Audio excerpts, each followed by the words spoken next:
uzito, kichwa changu kina barua za jana. Nilikuona, nikacheka kidogo, lakini ndani kuna mvua. Uliposema it's okay, nilisheka barani, macho yako yalinikosea. Sikujua cha kusema, na kila nikikimbia, rudi karibu zaidi. Nataka kuamini, lakini inalia. Sielewi roho yangu tena. Sielewi roho yangu tena. Baby, why you do me like that, girl? Sielewi roho yangu tena. Nikaita, nikasita, nikaangalia majina yote nilitaka kusema I'm fine, lakini sauti ikanigoma. Kijani cha macho yako kimebaki moyoni mwangu, nikipumua kwa nguvu nasikia nimeshika hewa, na kila nikikimbia, rudi karibu zaidi. Nataka kuamini, lakini roho inalia. Sielewi roho yangu tena. Sielewi roho yangu tena. Baby, why you do me like that? Sielewi roho yangu tena. Niseme ukweli sasa, sijui kama ni wewe au ni mimi. Nimechoka, kila njia inauma.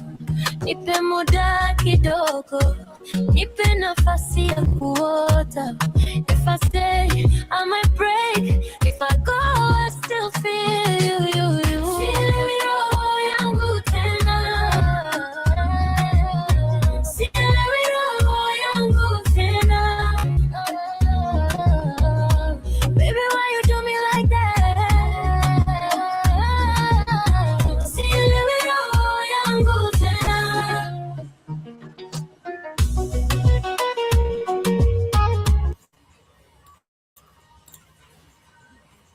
Yes, peace and love, wonderful BlackHotFire family. Welcome to the Swahili classes for the weekend. I do hope that you're doing fantastic, and this is yet another opportunity for you to learn a thing or two about the beautiful language of Swahili. As always, you can connect with us on our different social media platforms. We are on our Facebook, BlackHotFire, as well as on Twitter, BlackHotFire, as well as on Rumble, and also on the official network website, which is www.blackhotfirenetwork.com. Once you are on there, please create a profile, and when you create a profile, you will be able to connect to the like-minded individuals on the platform. On the BlackHotFire network, we say that iron sharpens iron, and therefore, if you're looking forward to connect with people who are about African unity and of course are inspiring collective African consciousness, then this is a rightful platform for you. I've just played as a song, and that particular jam is known as Sielewi. The name Sielewi, or the phrase Sielewi, it simply means I do not understand. So if anyone was to speak to you in Swahili and you do not understand, then you would tell them Sielewi. Sielewi simply means I do not understand. It is a phrase, and this phrase has two components. The one component is the syllable C, and the syllable C is used to negate a verb in Swahili. For example, you would say sitaki. Sitaki would simply be I don't want. If you say sitaongea, it would mean I will not speak. If you do say sitakula, it means I will not eat. So the syllable C, SI, is used as a prefix before the root verb to show that you are negating this particular verb.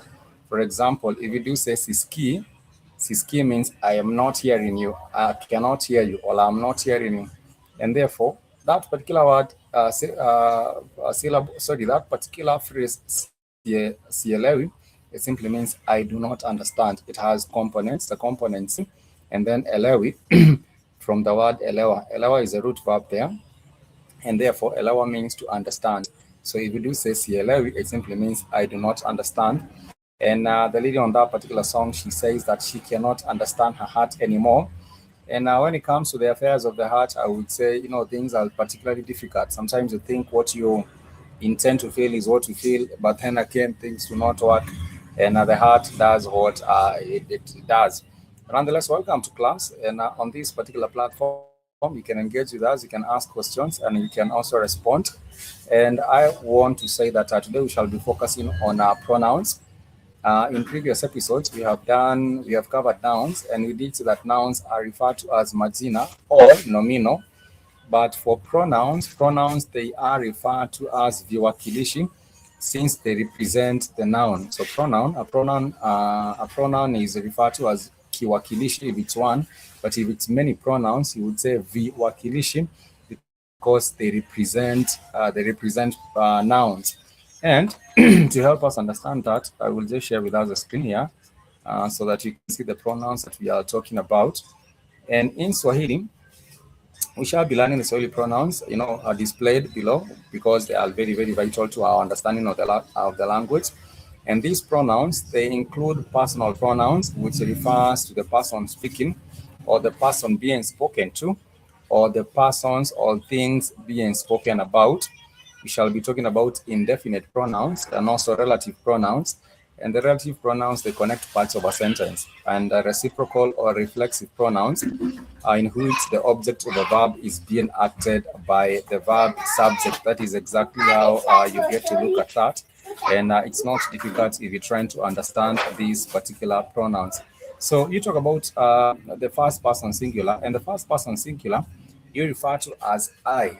If you're talking about I myself, for example, I am known as Pikes, I am known as Pikes, then the first person singular I, it's reflected by the word mimi, M-I-M-I. So you would say the first person singular, mimi ninaitwa Spikes. Mimi ninaitwa Spikes. So the first person singular, which is I, you would say mimi in Swahili. Mimi ninatoka mbali. If you're talking about I am coming from far, you would say mimi ninatoka mbali. If you're talking about I am going to school, you would say mimi ninaenda shule, or you might say ninaenda shule, because the I in Swahili, it is reflected as mimi. For example, if someone says mimi sipendi chakula mingi, they would simply mean I don't like eating a lot of food. I do not like eating a lot of food. So the first person singular, in this case, we would say mimi, M-I-M-I. And there is something that you also have to note in that. You would have to say that there is a very, very important syllable that reflects also the first person singular. And this syllable is ni, N-I. For example, you might say ninaenda shule. You can replace mimi ninaenda shule and just say ninaenda shule, because the ni is also used in place of the first person singular. And you might say ninaitwa Spikes, or you might say ninaenda shule. You might say ninakula chakula, which means I am eating food. The first person singular also becomes ni. And when we go to the plural, the first person singular, then that would be sisi, S-I. For example, you might say sisi tunakunywa maji. That means we are drinking water. We are drinking water. So the first person plural is sisi. So the plural form of mimi is sisi, because mimi is singular, it means I. But if you're talking about us, we're talking about we, then you would say sisi. And in that particular context as well, you might also realize that there is a very, very important syllable, which is a syllable two. The syllable two can also be used in the place of that cc, the syllable two. So if you do have the syllable two, you would say tu nakunywa maji. So let me just put it down so that we are on the same page. I am talking about I, the first person singular, which is a pronoun. You would say I, that is equated to mimi. It is equated to mimi.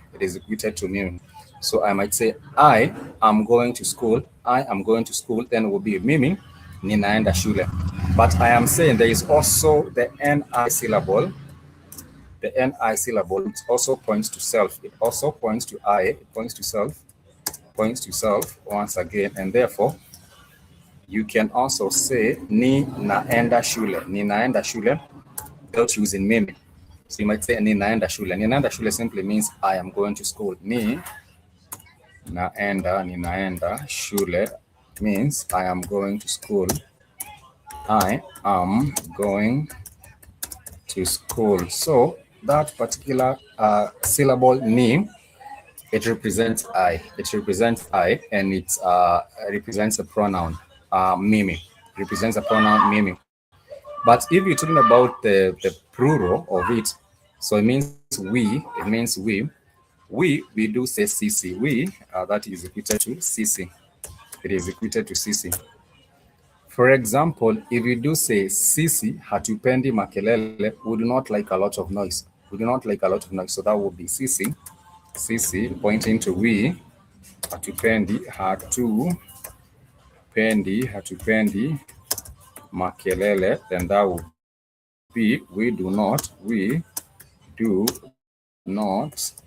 noise. We do not like noise, or we do not like loud noise, something like that. So in that context, you can be able to follow with us slowly, and you would be able to see that with the language, we do have the pronouns, and I have said the pronouns are known as viwakilishi because they represent the noun. In the previous classes, when we were learning about nouns, we did say that nouns are known as majina. And if it's one noun, you would say jina, Jina. For example, you might say jina langu ni Spikes, then that would be my name is Spikes. My name is Spikes. And if you're talking about sisi tunaenda nyumbani, then that would be we are going home. But anyway, that is the first person, the singular and the plural form of it. And I have said that if you're talking about the plural, sisi, we, then that can also be represented by the syllable tu. The syllable tu, which is tu, syllable tu, which is tu, and therefore you would say tunaenda nyumbani, then that would be we are going home. So the syllable tu is also to be understood, and you have to mark that together with the syllable ni. The syllable ni is for I. The syllable ni is for I, and the syllable tu is for we. The syllable tu is for we in that particular context. So the syllable ni is for I. You might say ninaitwa Spikes, and that would be I am known as Spikes. But if you said tu napenda chakula, if I did say tu, the syllable tu, then that would be we. Tu napenda chakula, then that would be we like food. We like food. I bet everyone loves to have some sumptuous meal and just eat good. But anyway, welcome to class. In Swahili, we do say karibu. And if you want to emphasize something, you would say sana, S-A-N-A. For example, if I did say karibu sana, karibu simply means welcome, and sana means a lot. I'm just emphasizing very welcome. So I would say karibu sana, K-A-R-I-B-U, that is for welcome. It's for welcome. Today we are learning about nouns, but I do, diverge every now and then, and I talk about other things. So karibu sana, that would be much welcome, because sana is for emphasis. Sana is simply for emphasis. It means very, sana means very or a lot. It means very or a lot. Sana means very or a lot. Very or a lot. That is how you would say it. And let me know if in case you have a question, do not hesitate to ask. I would love to answer your question. Please do not hesitate to ask any kind of a question relating to a learning of the language. And the most basic way to learn the language is by using your your 5 fingers. And this, when you raise your palm, you can use your palm to show the 5 fingers. And these 5 fingers, they represent the 5 vowels in Swahili. So we have 5 vowels in Swahili. The vowel A, which is the English letter A. The vowel E, which is the English letter E. The vowel O, which is the English letter O. The vowel E, let me just put it down. A, E, O, O. So this is A, this is E, this is E, this is O, and this is O. That is how you would represent them. using your five fingers, and you realize that in Swahili is a language made up of syllables, and these syllables have alternating vowel sounds. They are syllables with alternating vowel sounds.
So that is the first person singular. The second person singular. The second person singular becomes CC.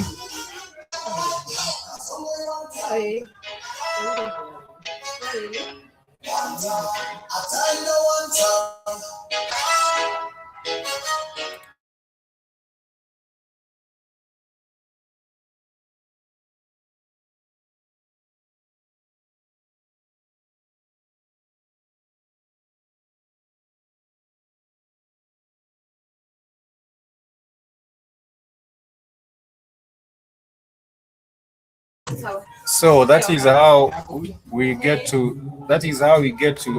represent in the second person and the first person. So you realize that the syllable two, like I was saying, the syllable two is simply used to refer to we. For example, tunaenda sokoni, then that would mean we are going to town, we are going to the market. If you did say tunakula chakula, it would mean we are eating food. If you did say tunaishi mbali, it means we live far off. If you did say tumetoka Nairobi, then that would mean we come from Nairobi. So anything you would put after the two, then that is just to show that it is we, and that is the first person plural. Nonetheless, we go back to these notes. Let me share with us once again so that you can see my screen. And I did say, please feel free at any point to ask a question. Feel free to ask a question at any particular point. So when we are talking about the second person, and this is the pronouns that we are talking about, we are learning pronouns today, and pronouns are known as viwakilishi in Swahili, and kuwakilisha means to represent. So the viwakilishi, the pronouns, they represent the nouns. So the pronouns, they represent the nouns because they are used in place of a noun. So for the second person, we do say wewe. For the second person singular, we do say wewe. For example, if you say wewe unaongea sana, then that would mean you speak too much or you speaking a lot. But if you're talking about the plural form of the second person, then we would say nyinyi, nyinyi, NYI. Nyinyi mmekula chakula kidogo, then that would be you have eaten a lot of food. So that would be wewe, or that would be wewe. But you also have to realize that if you're talking about the five vowels that we have talked about, the five vowels that we have mentioned here, the vowel U is also used for you, all the second person. It is also used for you, all the second person. So in that regard, we can have an example. For example, unaenda shule. If I did say unaenda shule, then that would be you are going to school. If I did say unaimba wimbo, the vowel u unaimba, it also represents the second person. Unaimba vizuri. This unaimba vizuri means you are singing well. You are singing well. You are singing well. So that is how you represent.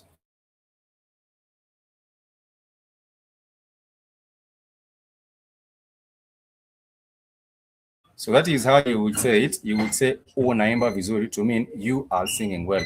So the vowel u, which is the English letter U, in Swahili the way you do say it is u. Unaimba vizuri, unakula chakula, unaenda kazini, unaitwa nani. For example, if someone, what is your name? Someone might ask, what is your name? What is your name? You can say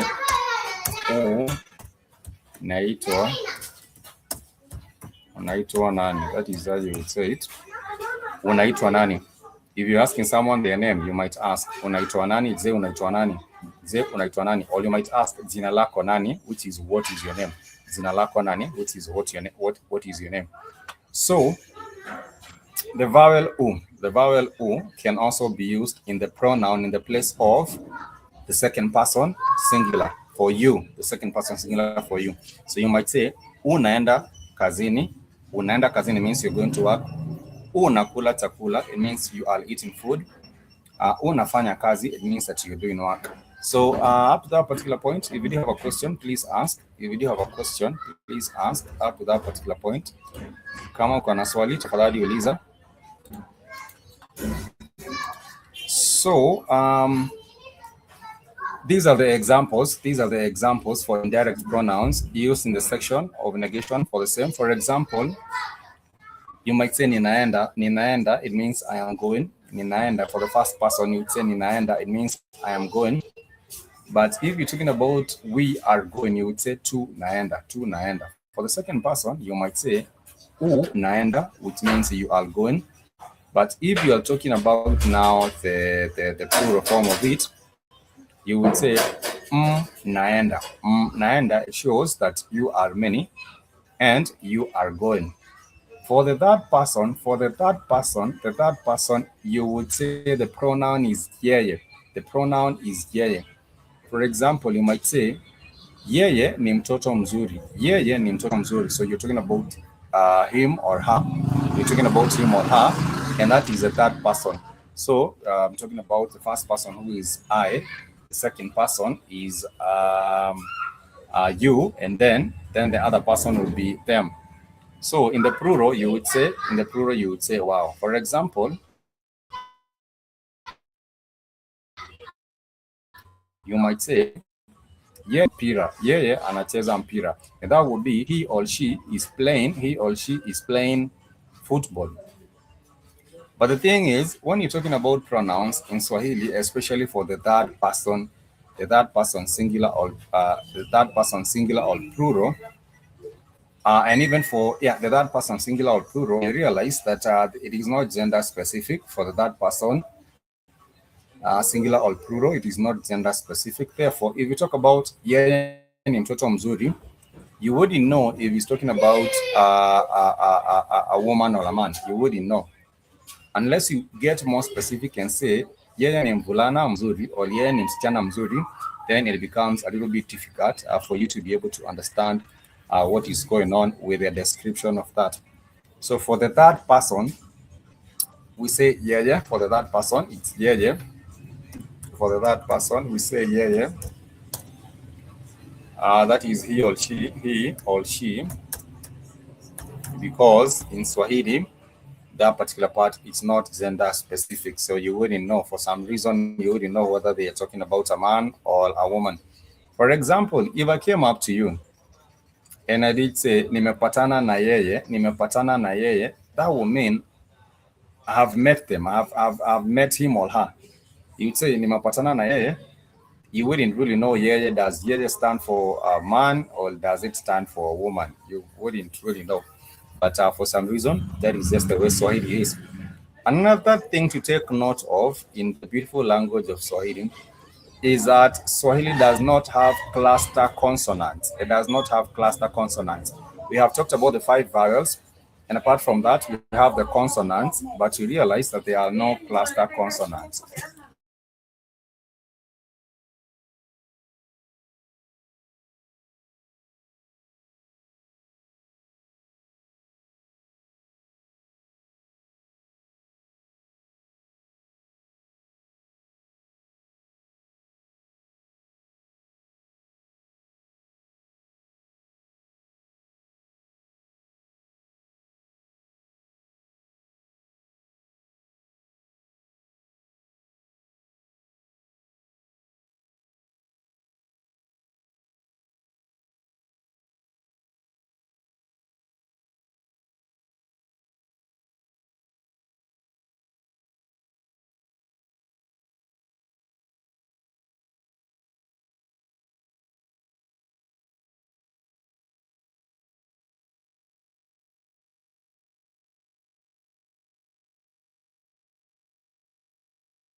So those are very, very easy for you to be able to understand them because they represent the first person, the second person, and the third person.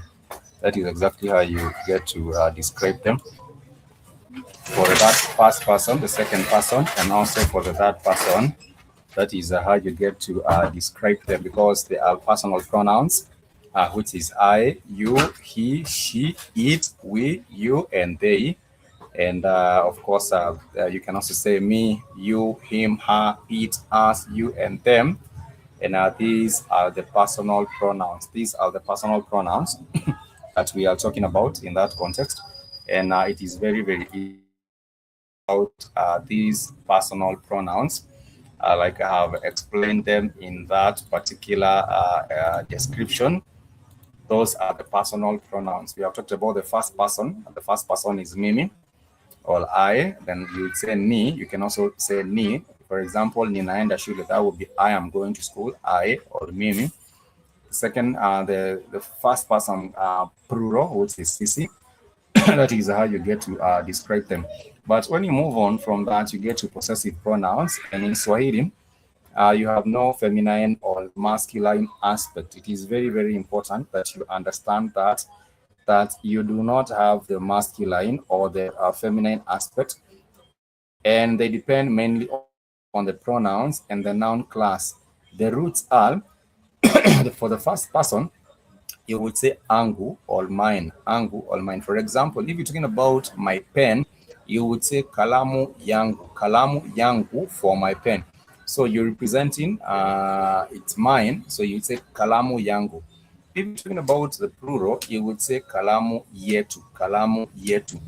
And for example, if you point into something direct and you want to claim ownership of it, then you would say yangu ni hii, or this is mine. You would say yangu ni hii, or this is mine, and it's not difficult. You can also say yetu ni hii, which points to this is ours. And this is in the class of the EZ. You remember we have talked about noun classes, and the noun classes we have said that you have the EZ class of noun. So, for example, if you're talking about maybe an inanimate item, an inanimate object, then that would be changu ni hiki, changu ni hiki, or you might say chetu ni hiki, and this is in the key V class of noun. This is a key V class of noun. For the second person, you say the root is ako. The root is ako. For example, you might say kijiko chako, kijiko chako. So you have the AKO, kijiko chako. That means your spoon, your spoon. If you're talking about a book, you would say kitabu chako, and that represents your book. If you're talking about yours, then the plural of that, you would say kitabu chenu, or you might say kijiko chenu, because that is what you own. If you're talking about the third person, you would say the root is ake. For example, you might say kitabu chake, you might say kijiko chake, and you might say chake ni hiki, all chao ni hiki. If you're talking about the third person, if you're talking about the third person. So you note in Swahili, the possessive pronouns are used without the nouns. They are used without the nouns. If you use them together with the nouns, they become adjectives. For example, yangu ni hii, this is mine. Yangu, this is a possessive pronoun there. And that is some of the examples that we are given in that context. So the pronouns, they are known as viwakilishi. I did say I, you would say mimi. If you say you would say wewe. If you say he, then that would mean yeye. If you say she, then that would mean yeye, because they do not reflect the masculine on the feminine aspect of it. So in Swahili, if you do say yeye, it does not yeye actually covers both the masculine and the feminine. That is exactly how it works.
So those are the pronouns. Once again, let me share with you that particular table so that you can see the table itself.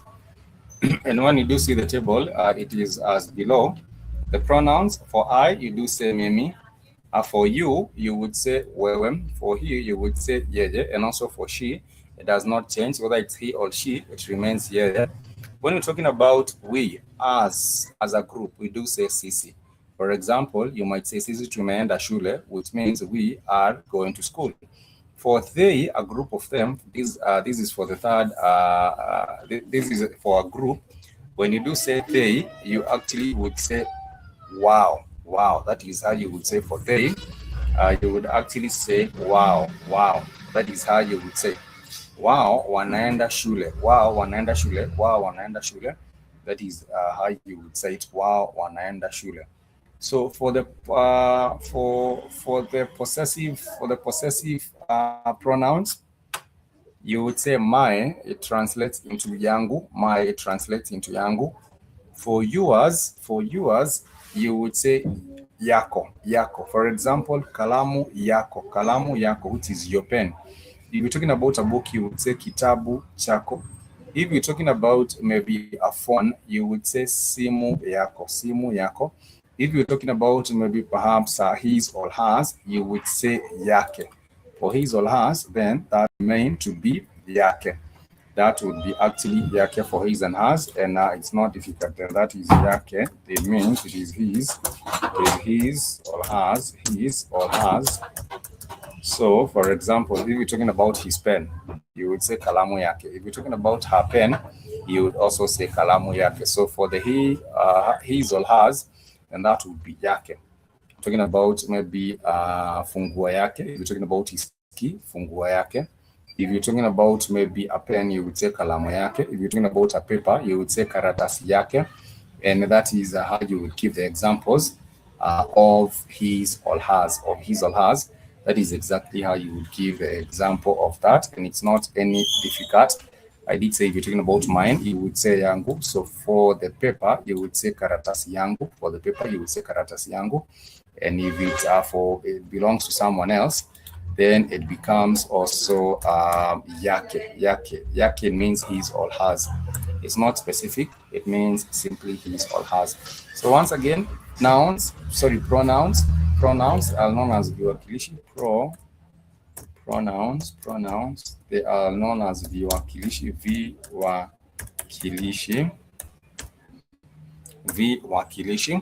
And what you realize that wakilisha simply means represent. Wakilisha simply means represent. So these pronouns, they represent nouns. They represent nouns. They represent nouns, and the nouns in Swahili are known as majina or nomino. Majina or nomino. That is how they are. In our previous classes, we have learned about the noun classes. I wish you could go back to that, but we have already studied about the 9 noun classes in their singular form and also in their plural form. So therefore, they make a total of 18 because we have the singular form and the plural form. For example, the key V, this is for the second class of noun, and this constitutes mostly inanimate objects. For example, a book, a knife, things like that. You would say kalamu. You would say that something like a chair, which is kiti, Kiti. This is for a chair in the singular. And then when you talk about many of them, you would say viti. So kiti changu, viti vyangu, ki vi. If you're talking about maybe kifunguo,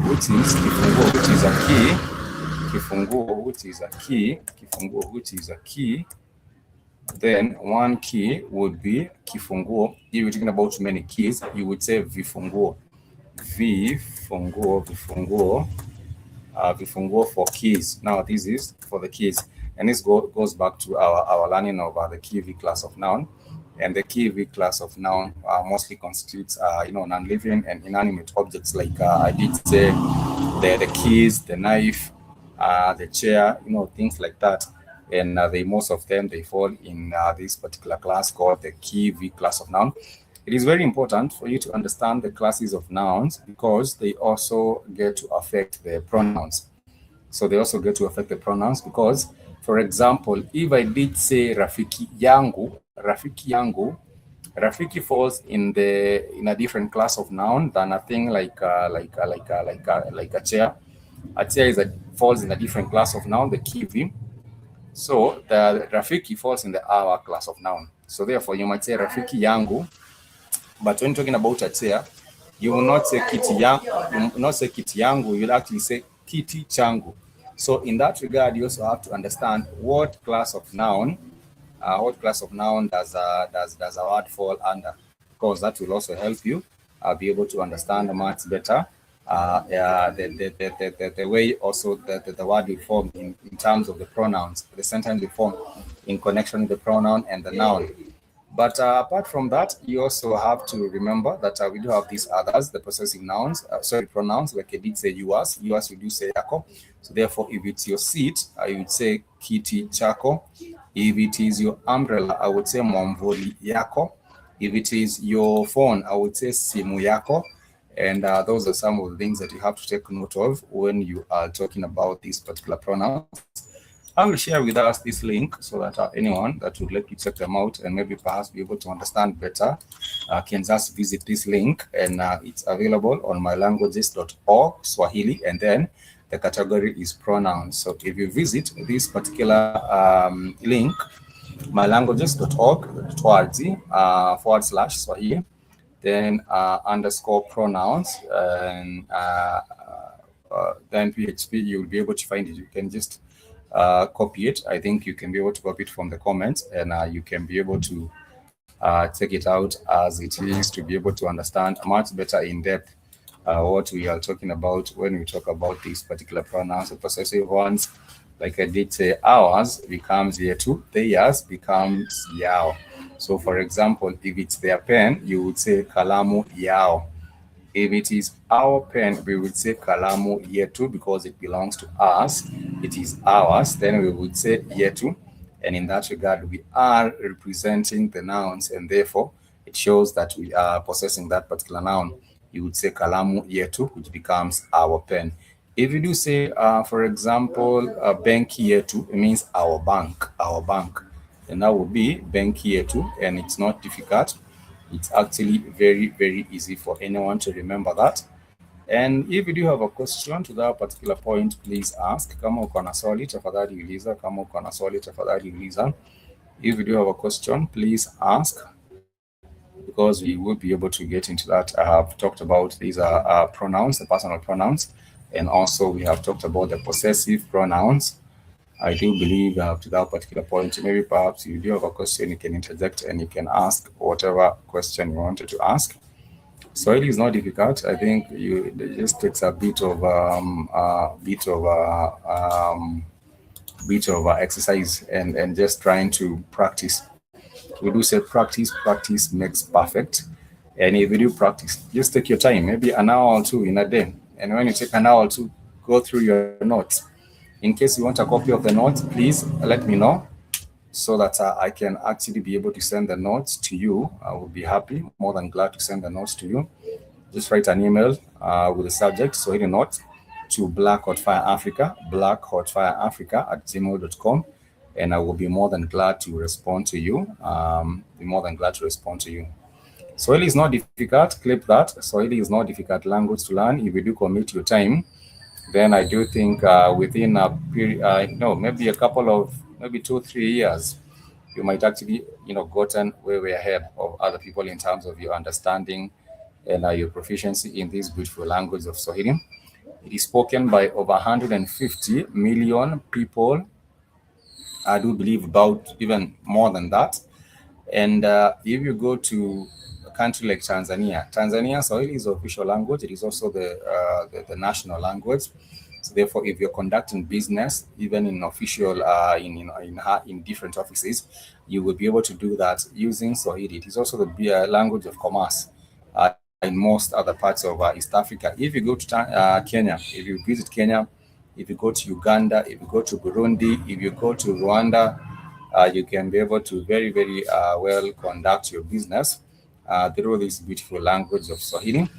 And I do believe in a few years to come, it is also going to be accepted and embraced all over the continent, even in Southern Africa. A country like South Africa, there was a memorandum signed between the government of South Africa and that of Kenya to have Swahili trainers train people the language in South Africa. And there was also an introduction by the former president of Tanzania, John Kapombe Magufuli, who had also tried to introduce the language to the Southern African Development Corporation, so that these countries can have the Swahili as the official language. I'm talking about Zambia, Mozambique, and that the countries on the southern part of the southern eastern part of the African continent. Then that would be that was the agenda. Even Somalia recently they did introduce Swahili into their curriculum. So therefore, even the Somalis, very, very soon, the Somalis will become very, very much good in Swahili. And when you even to a Somalia, I'm not sure when you would. Personally, I've never been to Somalia, but I would hope that in the next couple of years, if I were to go to Somalia for whatever reason, perhaps business, or just to go and do production of maybe a documentary there or something, I will be able to communicate to the people very, very well in Somalia as well. So thank you so much for being with us on this particular platform. It's never we never take your company for granted. We always appreciate you and your time for joining us on this particular show. And we do hope that each and every other weekend you can join us on Saturdays and Sundays as we congregate and just learn Swahili together. If you do have a question, the best part of it is that you can ask a question. This is a live segment. It is not a recorded segment. So therefore, with that particular benefit, you can ask a question and the question can be responded to, very, very abrupt. So if you do have a question, please make sure that you ask. I will be more than glad to respond to you if you do have a question. But as we continue, it is important to note that there is a communication style and value in every language, and we always know that a language is the gateway to a culture. So for the communication style and value, there is the form of indirect communication in Swahili, which is considered much more polite than being direct and specific, especially when you're talking to superiors or elders. You may find that people address problems differently. For example, instead of asking for help, then explaining specifically their reasons, someone might tell you a 5-minute story about a problem that they are having, and then only begin to hint at the assistance that you can give. And you also realize that in Swahili, humor plays a very, very big role in communicating. I also do believe in other languages and cultures, people, love, enjoy a good joke. And when two people of the same gender are talking, touching is acceptable. It's common for the touch of the hands or the shoulders. And when two people of the opposite gender talk, there is very little or no touching. The only appropriate touch is a handshake in the culture, or in the the culture which is in the culture. And when talking to an elder, many people tend to look down, or not really just direct eye contact, but tend to just have a look down out of respect. So there are differences between English and Swahili, which we have to note and we have to realize that Swahili has only 5 vowels in contrast to the 22 of English. And these vowels are R, E, I, O, U. And English has 24 consonants, while Swahili has 28. I do believe more than 28, because they are what you call the special class of consonants. I am yet to pin down the number of those special class of consonants, but I will in our next class. So Swahili speech alternates vowels with consonants, and they contain basically no consonant clusters. So the language of Swahili, it does not have consonant clusters. It is very, very important that you realize that the language of Swahili does not have consonant clusters. That is how it is. It does not have consonant clusters. So you also realize that another difference between these two languages is that when you're talking about the language of Swahili, you realize that the two languages have very different systems of word stress. This is in the diction, and when you're talking about the way the intonation and how words are actually stressed, when you pronounce in different words, Swahili and English, they have very different systems of word stress. The intonation patterns are also a little bit different. So in Swahili, the typical intonation pattern is a low fall, which is carried over into English, even when English uses a rise. Therefore, it's not always clear if the speaker is asking a question in English, but in Swahili, there is a way it is actually made. But you can use also the syllable J. And this syllable J, this cues or signals the start of a question. The syllable J, it cues or signals the start of a question. Anyhow, we want to do a recap of what we have touched on today. We have talked about pronouns. Pronouns are known as viwakilishi. They represent nouns. Nouns in Swahili are known as nomino or majina. But for pronouns, we have studied about two very important categories. We have the possessive and the personal pronouns. For the personal pronouns, we have said that I translates into mimi. Mimi. I translates into mimi. If we're talking about you, we would say well. We would say well. If we're talking about they, we would say wow. We would say wow. That is for they. And if you're talking about us, you would say sisi. You would say sisi. And you have learned about also two important syllables. That is the syllable two, and also the syllable ni. The syllable ni points to I. The syllable ni points to self. It points to I. But if you're talking about the syllable two, it points to we. It points to we. And therefore, in that regard, it is very, very important for you to be able to remember those particular categories of pronouns. I have said we have the possessive pronouns and we have the personal pronouns. We have those two categories. For the personal pronouns, we have said that mimi represents I, sisi represents we. If you're talking about the second person is you or wewe. For you, we would say wewe. And if you're talking about now the plural form of it, you would say nyinyi. You would say nyinyi. If you're talking about the third person, it becomes yeye. And we have said for the third person, it is not gender specific. So therefore, it would be very, very difficult for you to know whether this individual is talking about a he or he is talking about a she. That is just the way the language is, but it's not any difficult.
So for the pronouns, apologies, we had a bit of a break there. For the pronouns, I was just saying that you have the singular and the plural form of the pronouns.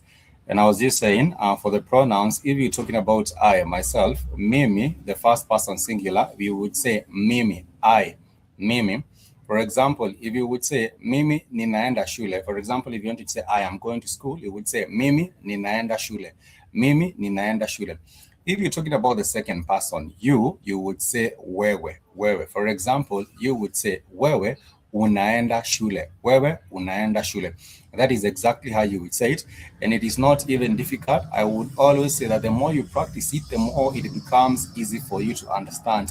When you practice these particular pronouns, you'll be able to understand them much more easier. We would say that these particular pronouns, they are the personal pronouns, and we also do have the possessive pronouns. For the personal pronouns, I have said that if you're talking about yourself, the first person singular, you do say mimi. For example, mimi nitakunywa maji mingi, mimi nitakunywa maji mingi. That would be I will drink a lot of water. If you're talking about maybe coffee, you would say mimi nitakunywa kahawa kidogo, then that would be me or myself. I will take a little bit of coffee. Mimi nitakunywa kahawa kidogo. And I always also do remind us that you have the syllable ni, and this syllable ni, the syllable ni is actually also can also be used in place of I, all, me, and therefore you would actually say ni takunywa kahawa, ni takunywa kahawa mingi, which is a syllable ni. You would say ni, and then that would be, it would represent I. That would actually represent I, and therefore you would say it ni takunywa kahawa mingi, ni takunywa kahawa mingi, and it's not even difficult. You can also say we. If you're talking about we, you would say sisi, sisi. You would say sisi. For example, you might say sisi tutakunywa kahawa mingi. That means we shall take a lot of coffee. We shall take a lot of coffee. And it's not even difficult. If you do have a question, please ask. Kama uko na swali, unaweza uliza, and I will be more than glad to respond to you. If you do have a question, I will be more than happy to respond to you, because I'll be more than glad to respond to you, because if you do have a question, you can always ask, you can interject at any point, and I'm more than glad to respond to your question. I did say if you're talking about I, you would say mimi, you would say mimi, because this is the first person, you would say mimi. If you're talking about you, then we would say wewe. The second person, we would say wewe. We would say wewe. We would say, for example, wewe utakula chakula kidogo, then that would be you will eat a little bit of food. You will eat a little bit of food. That is exactly how you would say it. You would say you will eat a little bit of food, and it is not even difficult. I would say the more you practice it, the more it becomes easy for you to actually learn the language. And we have more than 1,500 languages on the continent. We do have 1,500 languages on the continent, and these languages, they come, with different communities. We have different languages. For example, in Ethiopia, we have 81. In Ethiopia, we have 81 different communities, and therefore in Ethiopia, we have 81 different languages. In Kenya, we have 47 different ethnic groups, or what you call the tribes, and therefore we do have 47 different languages. And if you talk about a place such as Cameroon, or you go to Nigeria, in Cameroon, they have about in Cameroon they have about 150, and therefore, if you're talking about learning languages, you'd have a whole lot of tasks learning languages in Cameroon. If we talk about places such as Nigeria, in Nigeria, they have about 200 different ethnic groups, and therefore these different ethnic groups, they have different languages, and therefore it becomes even much difficult learning all these languages in Nigeria. So, or maybe Nigeria, Cameroon, and Kenya. Then you'd have Nigeria having 200, Cameroon having 150, Kenya having 47. And you realize that if you talk about the 54 African countries on the continent, then you do have so many languages on the continent. And therefore, it will be very, very difficult for people to understand each other. Even personally for me, when I'm interacting with different people from different parts of the country, you will catch up with people conversing, but you do not know exactly what they're saying. But we have chosen Swahili because Swahili is actually easy language to learn. It is widely accepted.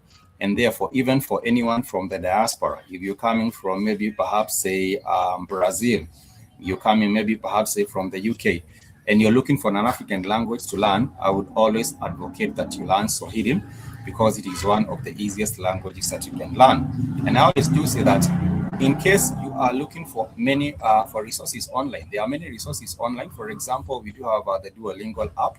You can get the Duolingo app, and it will help you so much in terms of your interpretation of a language to another. It becomes much more easy in terms of your interpretation of the language from one language to another. If you're talking about maybe perhaps other resources, we do have an archive of Swahili, Swahili classes. And these are Swahili classes. They are on our channel, on the BlackHotFire Network channel.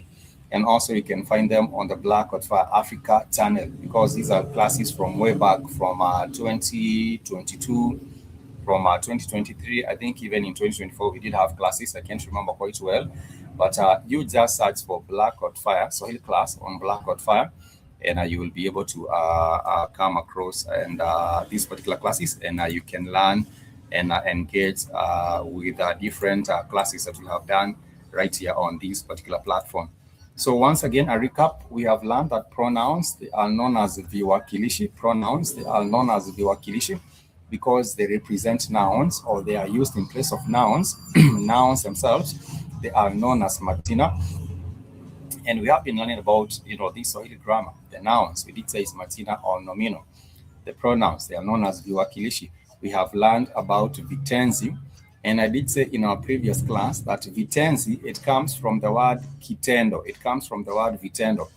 Vitendo, kitendo means an action, because verbs are action words, and therefore they are known as vitenzi, not vitendo, but vitenzi. Vitendo means actions, but the verbs, they are known as vitenzi. If you're talking about the adjectives, they are used to explain, and the word for explain in Swahili, it is eleza. The word for explain in Swahili is the word eleza, and therefore they are known as vielelezi. These are the words that are used to explain. These are the words that are used to explain.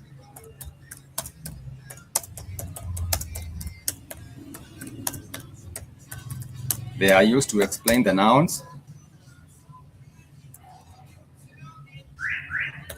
And we have given examples. For example, when someone says, "How are you doing?" If you do say mzuri, mzuri comes from the word zuri. Mzuri comes from the word zuri, and zuri is such an adjective, and therefore you would say mzuri, but the root verb there is zuri, which is an adjective, and that happens to be kielelezi.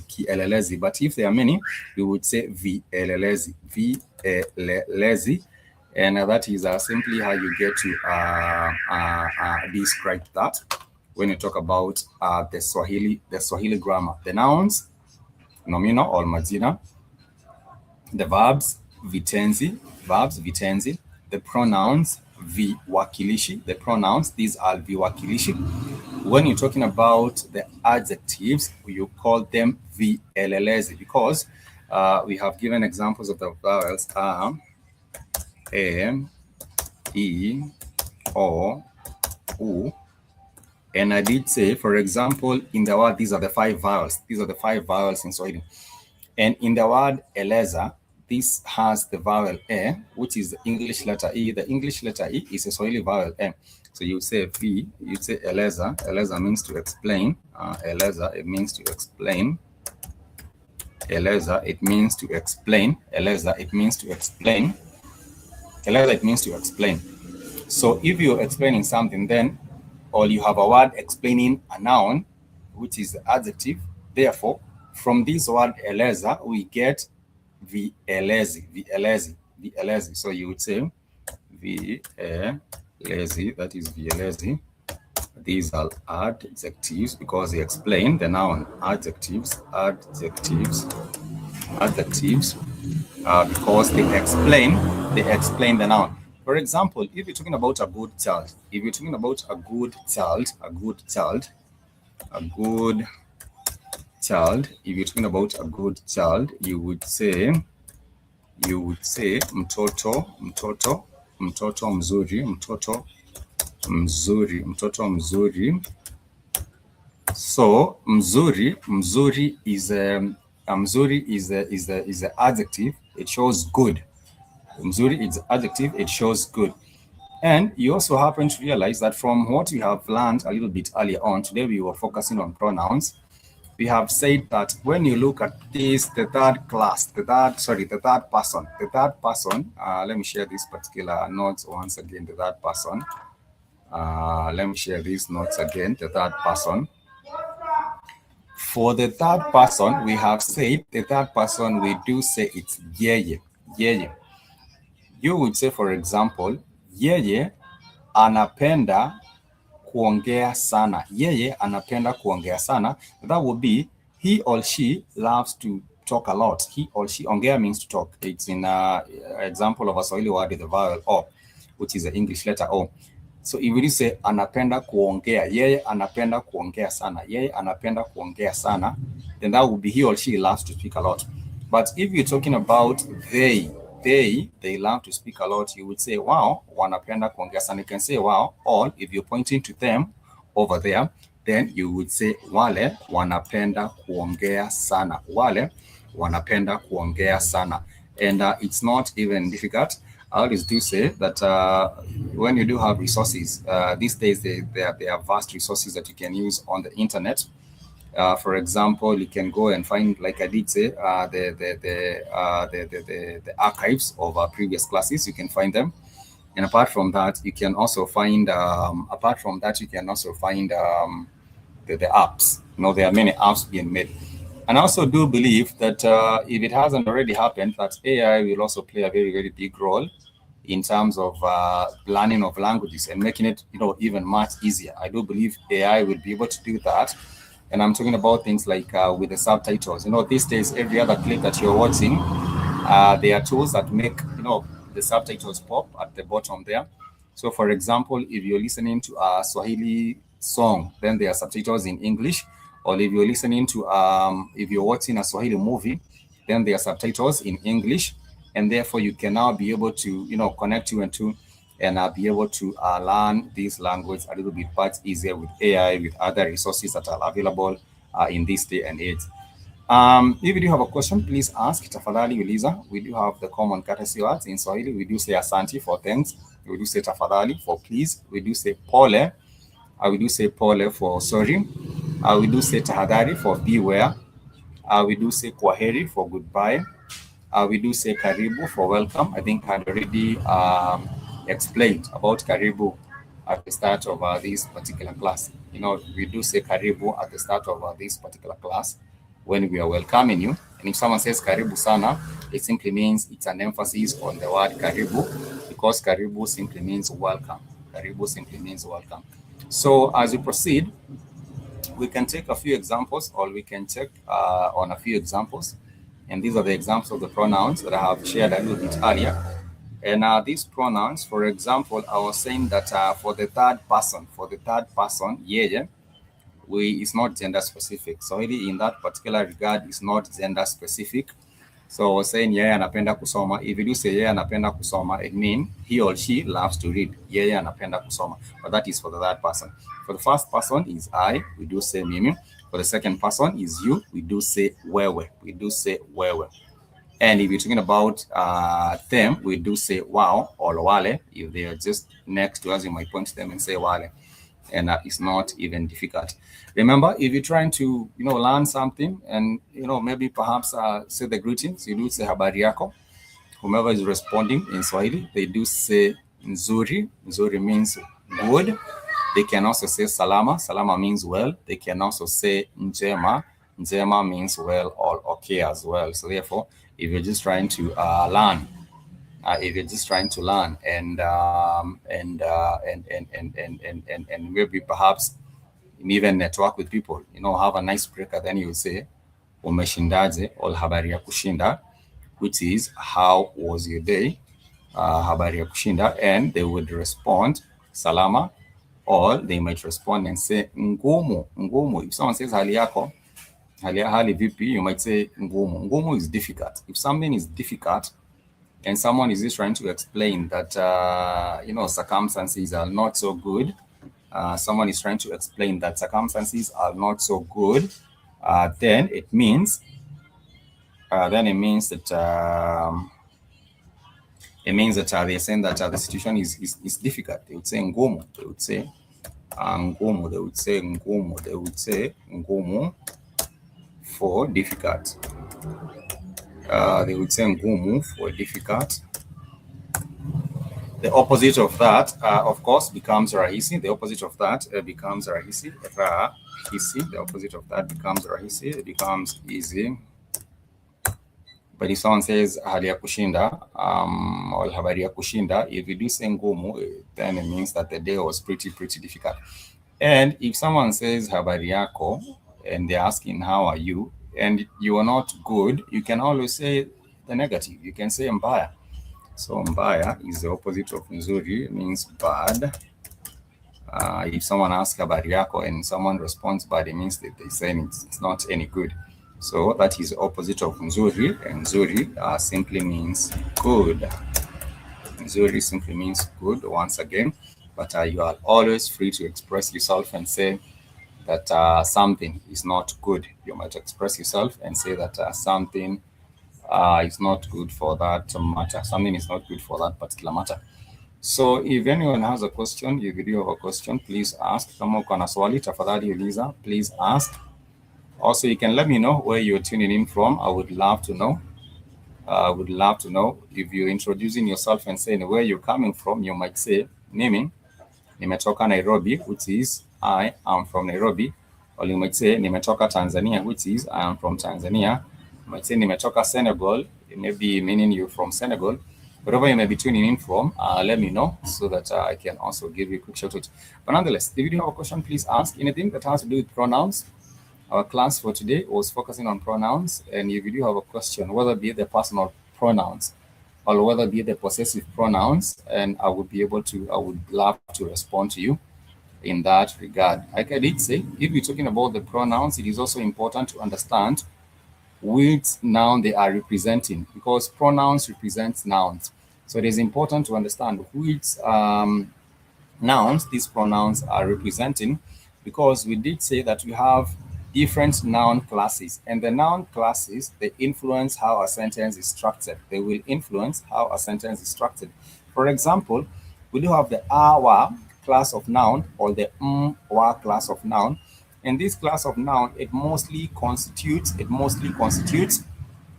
people. It mostly constitutes people. For example, you're talking about a sister or a brother. When you're talking about a sister or a brother, and now you're talking about the possessive pronouns, you might say, if you're talking about your mom, your mother, that would be mama yangu. That would be mama yangu. Mama yangu, mama yangu, mama yangu. That is my mother. When you're talking about mama yangu, it's difficult from when you're talking about something that is inanimate. For example, a chair.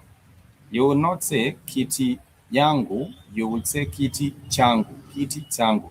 So K-I-T-I, then changu, kiti changu, you would say kiti changu. You would say kiti changu. That is simply how you would say it, kiti changu. Then that would be my seat, my seat, kiti changu. That is my seat.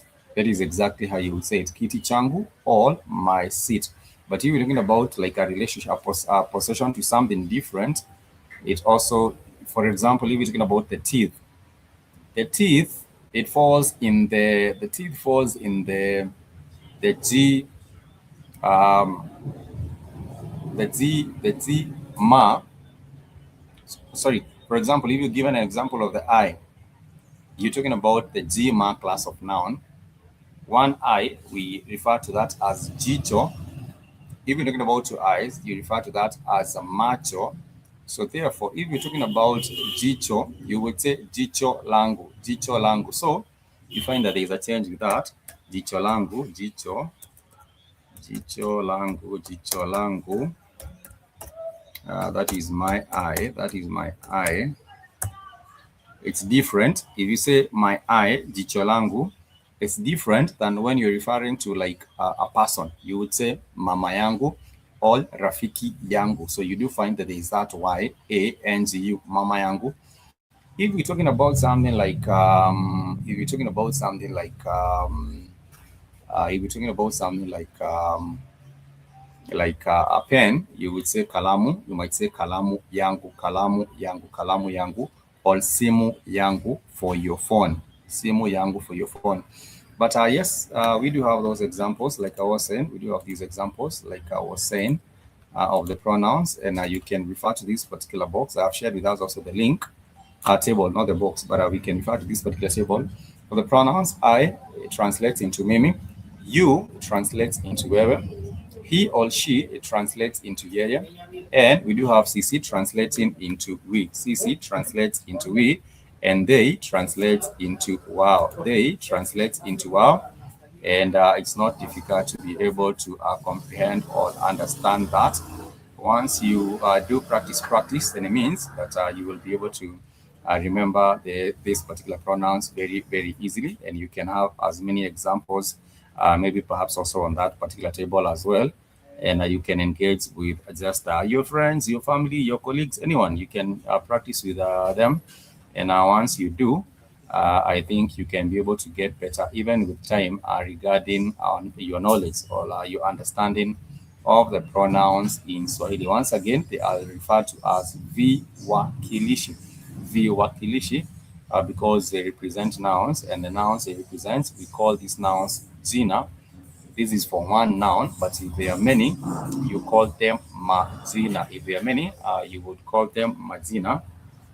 If there are many, you would call them mazina, and that is simply how it is. How it is explained. How it is explained.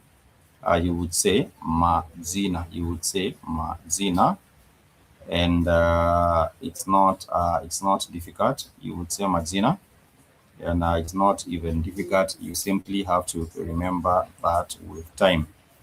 If you're talking about your names, you would say majina yangu or zina langu, because if it's your name, if it's one, you would say zina langu, and then you would say zina langu is, for example, Alex, or maybe you're talking about John, or maybe you're talking about Mary, or maybe you're talking about whatever your name is. You might say zina langu ni, zina langu ni, zina langu ni, and you realize that you might also say jina yangu, but jina langu is the very correct way you do say about your name.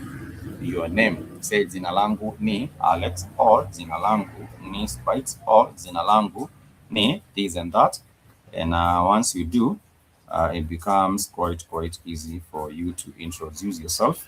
And you can also be able to ask about a friend and ask them, where were they? Where were they?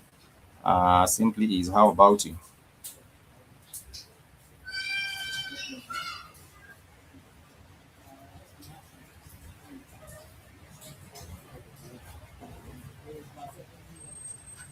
That is how you get to ask. That is exactly how you get to ask.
are not as many. Even as you wind up, the examples, they are there. In case you want a copy of those notes, I can just send you an email, and you can let me know. You can let me know about those particular notes. If you do have a question, you can ask. I will be more than glad to respond. And also, if you're talking about maybe perhaps having separate questions for maybe perhaps the nouns or the noun classes, I will be more than glad to also help out in terms of your understanding of the noun classes. We have 9 noun classes, and these 9 noun classes, they have the singular form and also their plural form, and therefore that makes them 18. That makes them 18. But for the sake of understanding, we have those ones that you particularly have to learn: the wa or the wa, the wa or the wa class of noun. And these constitutes of all the things that are living things. These are living things. We talk about, for example, a farmer. You would say mkulima. That is the wa. If the mkulima is a singular, and you're talking about a farmer. If you're talking about many farmers, you would say wakulima. Wakulima, that is many farmers. If you're talking about maybe perhaps a student, you would say mwanafunzi. That is for the one student. When you're talking about many of them, then you would say wanafunzi. Wanafunzi. If you're talking about maybe perhaps a judge, you would say mwanasheria for one judge. If you're talking about many judges, you would say wanasheria. Wanasheria. If you're many judges, you would say wanasheria. If you're talking about maybe something like a cook, you would say mpishi. Mpishi, that is for one. Mpishi. If you're talking about many, you would say wapishi. So that falls in the wa class of noun or the wa class of noun, because you would say mpishi anapika for the singular. For the plural, you would say wapishi wanapika. Wapishi wanapika. That is simply how you would say it. And it's not difficult. I do believe that with time and the more you practice, the more you can be able to internalize that and make it easy for you to understand. So if you do have a question, please ask. If you do have a question, please ask.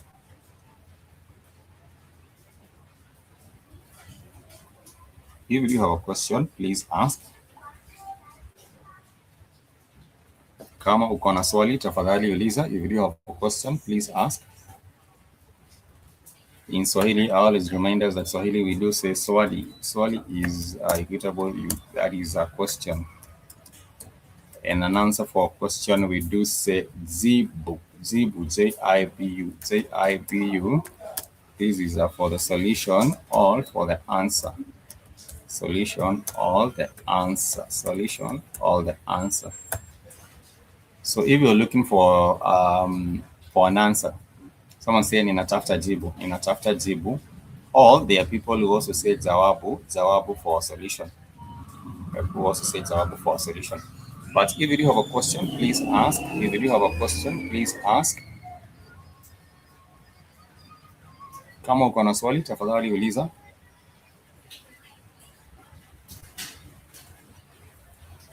If you do have a question, kindly ask.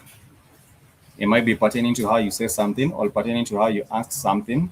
For example, if you're asking you needed to have some food, you would say ninataka chakula, which is I want some food. If you wanted to have some water, you would say ningependa maji kidogo, which is I would love to have a little bit of water.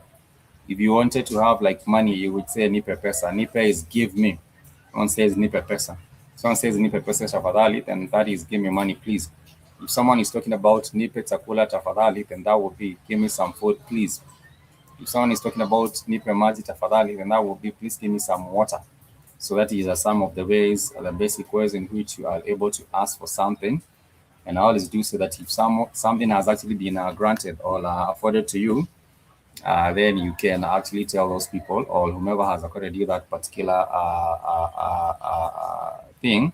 You might tell them asante, or you might tell them thanks. You might tell them shukran. Tell them asante, or you might also tell them shukran. And that is the simplest way in which you can be able to just show your gratitude. Or you might say ninashukuru for I am thankful. I am thankful. Or you might say nimeshukuru because I have appreciated. I have appreciated. So that is how you would say ninashukuru, which is I appreciate. Or you might say asante sana, ninashukuru, which is thank you so much, I appreciate. Thank you so much, I appreciate. If anyone has a question, please ask. If not, I would urge you to check out Swahili movies, Swahili films with English subtitles, and that would also be better because it can help you catch a drift of what's going on. For example, if you're watching a movie, and Tanzania is known to be one of the countries on the continent that produces, so many movies, some of them with the same storylines. But nonetheless, I always do say that in case you're trying to learn some Swahili, you can also use these films. And these films, they do have subtitles. So if they're in Swahili, they have English subtitles. And that might also help you, catch a drift of what's going on with the movie, the plot, what's happening. And it becomes much, much easier for you to be able to learn as you proceed. We are almost running up, but if you do have a question, I'm more than glad to respond. Today we were learning about pronouns. They are known as viwakilishi. The first person singular I, it's Mimi. And we also do have the third person, which is he or she. He or she becomes yeye for the third person. He or she becomes yeye for the third person. If you're talking about the second person, for the second person, we have the singular, which is wewe, and we also do have the plural for nyinyi. We have the singular and the plural. So we're talking about the first person, mimi. But if you're talking about the plural, we do say sisi, sisi, we. If you're talking about the second person, we do say wewe. If you're talking about you, and in the singular, we do say, in the plural, we do say nyinyi. So those are the three important things to remember. The first person is Mimi. The first person singular is Mimi. First person singular is Mimi. If you go to the second person is Wewe. The second person is Wewe. The second person, that is Wewe. Second person is Wewe. That is a singular. But for the plural, we do say nyinyi. And then we do have the third person, and the third person is yeye. The third person is yeye. The third person is yeye.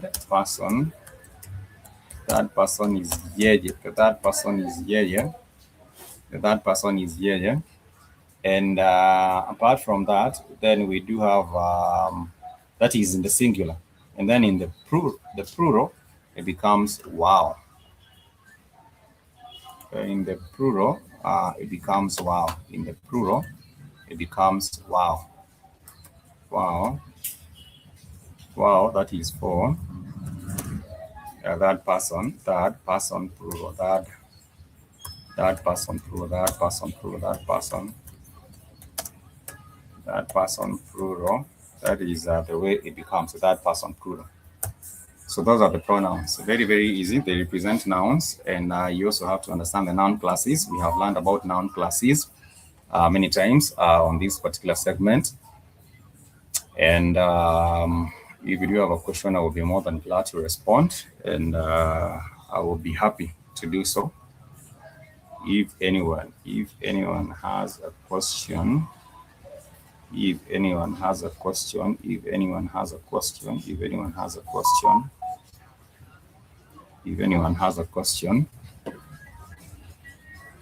feel free to ask. So the music is quite interesting, and I had shared with us a song from at the intro of this particular class today. And we do have a song which is known as a CLW. CLW simply means I do not understand.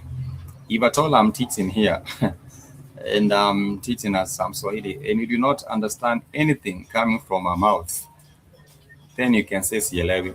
CLW simply means I do not understand. CLW. But if you do understand, you might say ni naelewa. Ni na is a present continuous tense marker. Ni na, then elewa. Ni naelewa means I understand. And then there is a positive and a negative. If you're trying to answer something, for example, if I ask, Je unanielewa? Je unanielewa? J-E, the syllable J, it signals the start of a question. If I do ask, Je unanielewa? Je unanielewa? It simply means, do you understand me? And then you might say sielewi. You might say sielewi, or might say ninaelewa. Or if I did ask je unanielewa, you can simply say ndio for the yes. Ndio means yes. Ndio, it means yes. And hapana, hapana means no. Hapana, hapana means no. Hapana means no. Hapana, that means no. If someone is asking, do you understand me? And then you shake your head like this. You can also use the head to shake signal. And if you shake your head like this, it simply means yes. If you nudge your head like this, yes. If you do like this is a no. If you're trying to communicate and you're not able to speak in words, if someone is asking you a question and you do like this, then you nudge your head like this, it's a no. If it's like this, then it's a yes. You know, some places like in the Indian context, I realize when you do like this, you are disagreeing. And when you do like this, I think you're agreeing. But in Swahili, when you do like this, or even in the Bantu context, if you're doing like this, it's still understood to be a yes. And it is not any difficult. I have shared with you the link in case you want to go through these particular pronouns once again on your own. Yes, you can. Ndio unaweza. Ndio unaweza. You can simply go through them once again. And once you do, you'll be able to understand it much better. You can be able to understand it much better. So up to that particular point, please, if you have a question, ask. Kama uko na swali, tafadhali uliza. Kama uko na swali, tafadhali uliza.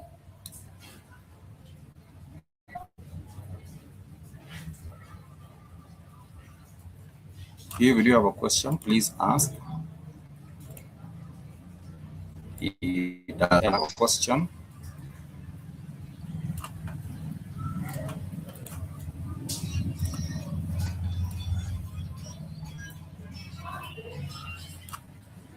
does anyone have a question?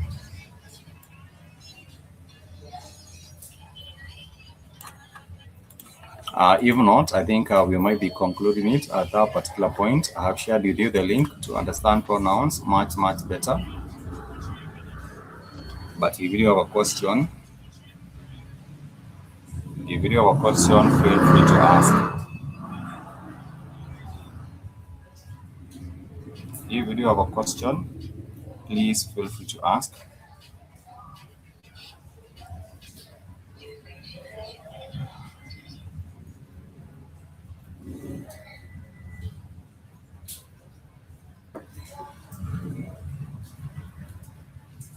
Kama uko na swali, tafadhali uliza. Kama hakuna swali, I'll just end with this particular jam. It's once again known as a Sielewi. Let me know how you feel about the Swahili music, and also maybe perhaps Swahili film, if you get an opportunity to check them out. This is a Sielewi, even as we wind up.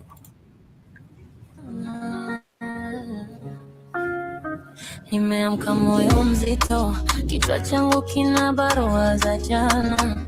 Nilikuona, nikacheka kidogo, lakini ndani kuna mvua. Uliposema it's okay, nilisheka barani, macho yako yalinikosea. Sikujua cha kusema, na kila nikikimbia, rudi karibu zaidi. Nataka kuamini, lakini roho inalia. Roho yangu tena. Sielewi roho yangu tena. Baby, why you do me like that? Sielewi roho yangu tena. Simu ikaita, nikasita, nikaangalia majina yote. Nilitakusema I'm fine, lakini sauti kanigoma. Yes, the best thing about this particular music is that it's also a mixture of Swahili and English. So if you do not understand the Swahili part, you will be able to maybe perhaps pick on what she's talking about in the English part. But my hope is that with these particular classes that we have done here, you will not just float when you hear about a song in Swahili, that you are able to play it, you're able to enjoy it, you're able to understand what is going on with that. That is simply the goal for us right here for these particular classes. So thank you so much. I want to wish you a happy and a productive rest of the day. In case you're joining us for the very first time, make sure to catch us also tomorrow and also next weekend. We do purpose to be able to be your go-to platform for learning things Swahili and for being able to also understand the culture, because language is a gateway to the culture. So if you understand the language, then it will be much, much more easier to understand what is going on with the culture. You don't have to be an anthropologist to have an interest in the culture or the language. You just need to be, you know, a person who has a passion for the people. And through the language, you can get the gateway into the culture. And this is the Bantu culture of the people of Eastern and Southern Africa. Eastern and Southern Africa, that is mostly where the Swahili language is actually being spoken. But very, very soon, it's going to be proliferated into other parts of the beautiful African continent. So peace and love, amani na upendo, amani na upendo. I hope that you get to enjoy the rest of your day. You can check out the official network website. It's www.BlackHotFireNetwork.com. Once you are on the network, please make sure that you subscribe. Follow the subscribe. Sign up. I was looking for the word sign up. Please make sure that you sign up on the network. And once you do, you can turn on the notifications. Once you do, please turn on the notifications. And once you have the notifications on, you'll be able to find out when, you know, the shows are going on, and when things have been posted on the network, and a whole lot of other things to do with that particular platform on there. So much peace and love. Till next time, I want to wish you a happy and a productive rest of the day, and make sure that you keep it BlackHotFire. For now, peace and love.